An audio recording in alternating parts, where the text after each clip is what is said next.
sa mga oras na ito. Ang aking babasbasan, ang aking kamay na punong-puno ng kapangyarihan, punong-puno ng mga hiwaga at pagpapala. Dahil akong si Yahweh ay Diyos noon magpahanggang sa ngayon na naririto kasama niyo at namamahala sa bawat isa. Ang buhay ninyo ay hindi masasayang magpakailanman dahil kayo lahat ay nagpapatuloy magpuri at umawit kay Yahweh, sumasamba na walang inaantay na kayo, na buong pusong nagtitiwala, nananalig at nananampalataya kay Yahweh. Dahil anuman ang nangyayari at nagaganap sa mga panahon ito, kayo'y nananatiling naiibigan sa isa't isa. Minsan man kayo'y naiibigan ng inyong mga daladalahin sa araw-araw ng inyong mga pagkakas. Subalit, pinuusal pa rin ng inyong mga labi ay ang aking banal na pangalan at makapangyarihan. Ganun nga ang nararapat aking lumaban kayo ang naayon sa aking pagkakas.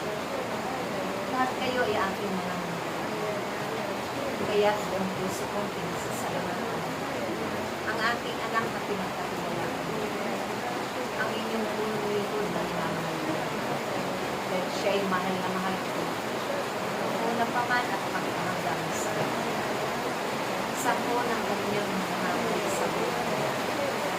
Sila'y hindi ko pinaayos ko ang kanilang mga kamunan, kaya't walang kabilutan tulad ng pag-aayos ko sa bawat pamumuhay ninyo aking.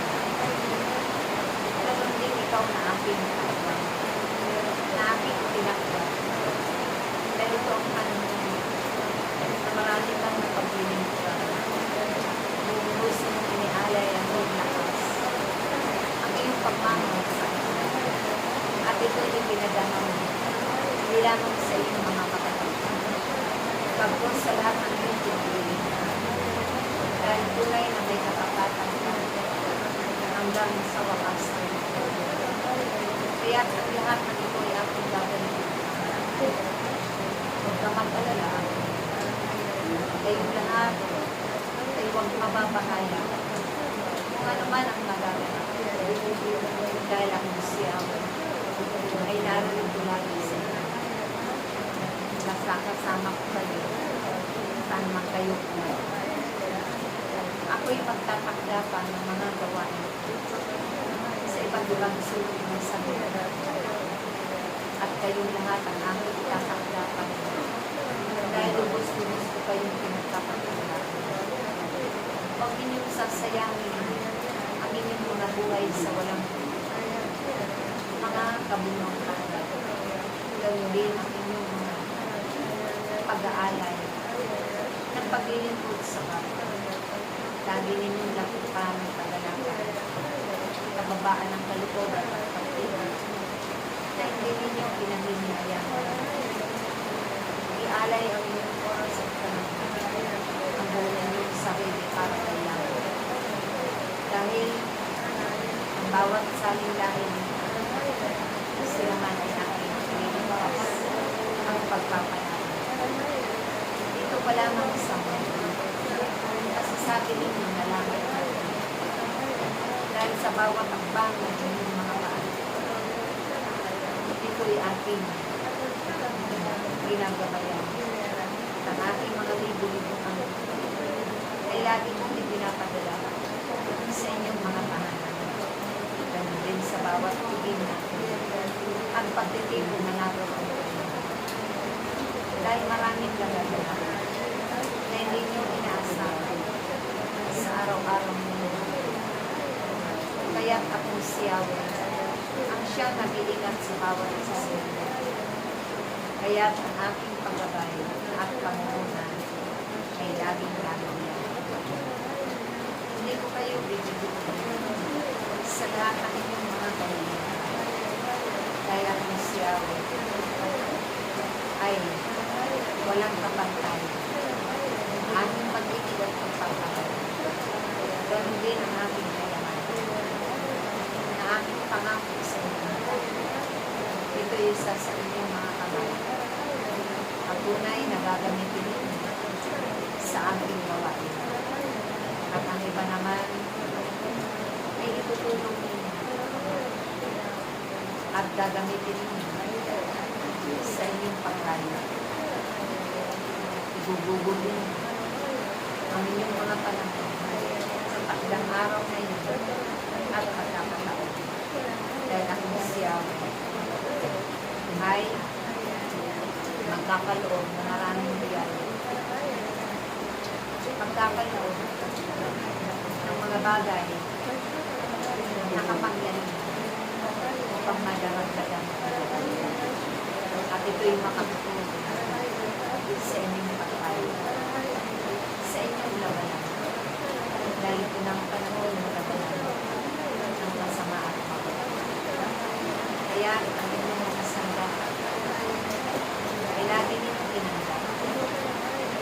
Lagi ninyong talasin ang inyong mga isipan. Ang inyong mga laban ay babaliran lagi ng aking langis na maniwala at mga Panginoon upang ang babalinggan na aking mga salita ay tunay na ang bawat makakarinig at makakapakinig sila man ay sasama sa inyong pagtuturo sa aking banal na harapan. Sila man ay magkakaroon ng bagong buhay kay Yahweh. Ako ang Kristo sa lahat ng inyong mga pangangailangan saan man dapat kayo tamaklan at nakakalala upang ang si Yahweh ay kilala niyo. Panalangin ng mga kaluluwa na pinagyan ko ng buhay ay hindi ako nakikilala bilang Diyos at bilang anak upang masunod ang liwanag pagtuloy sa aking tao. Kaya ipagpatuloy ang inyong mga gampain at pagdadalako ang pagbabago yung kaya pagsasakripisyo para sa inyong mga kapatid at higit kay Yahweh na inyong lakitan dahil akong si Yahweh ang aking mga dalubhasang doktor na pinagkalooban ang karunungan at kakalimutan ay magtulong upang mapagaling lahat ng mga nalubhaman o hindi sila'y gagaling sa pamamagitan ng aking.